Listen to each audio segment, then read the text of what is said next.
Meanwhile, Russian President Vladimir Putin has agreed to send a delegation to engage in talks with Ukrainian officials. A meeting place, however, has not yet been arranged, and in Ukraine, tensions and fear remain.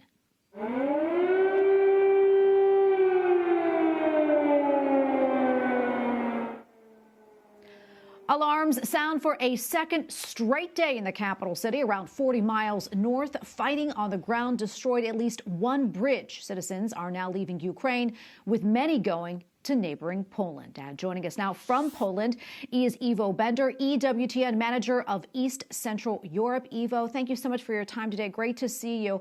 As we noted, many people, as you know, are fleeing Ukraine right now. And according to reports, nearly 30,000 of those people crossed into Poland just yesterday. How is the church in Poland helping with this situation? What can you tell us? Well, first of all, there is a tremendous outpour of sympathy for the Ukrainians who are being under this vicious attack from Russia all across the Polish society, and the church is calling for accepting the refugees who are now lining up on the Polish-Ukrainian border. The line is now about 10 miles long. And also the church main charity arm, Caritas Poland, is conducting a major fundraising drive to help the refugees, and also all the churches in Poland this Sunday and on Ash Wednesday will have collections for the refugees. So basically, the doors of Poland are open to anyone who's fleeing this unprecedented aggression.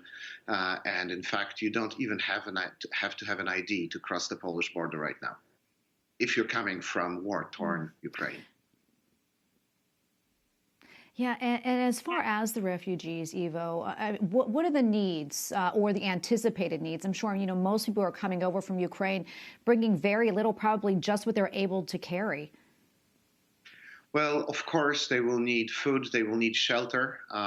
In fact, the train station closest to the Ukrainian border has been now converted into a makeshift shelter with cots on which tired people can rest, and then they will go either to areas where refugees are to be housed, or to meet with their family, because let's not forget that already Poland is home to about 1.5 million Ukrainians who are here either as students or economic migrants or political refugees who fled after the first stage of the Russian invasion back in 2014. Iwo, what's the atmosphere, so to speak, in Poland right now? How are people feeling about, what's happening in Ukraine, really right on your doorstep there in Poland?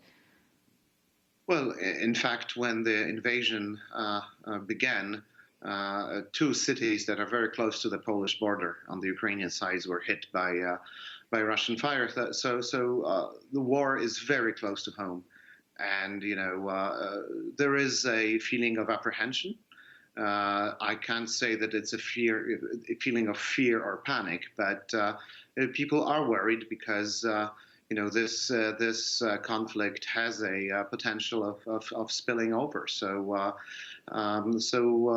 people are sort of on edge. They are stocking up on supplies. They're stocking up on gas, but there's no panic, and the shelves in supermarkets are not empty. Iwo, we have probably less than a minute left, but I'm wondering what else you would like people to know about, what's transpiring right now in your region. Well, I think the most important thing is that we are seeing a very aggressive move from Russia, which is trying to reassert its dominance in the region.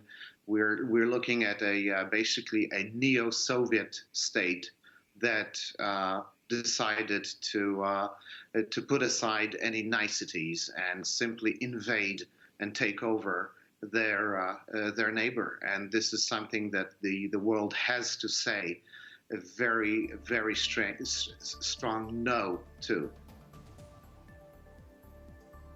Well, Iwo, thank you so much for your time. We appreciate it, and we're praying for Ukrainians and everyone in the region, including the Poles. Thank you so much.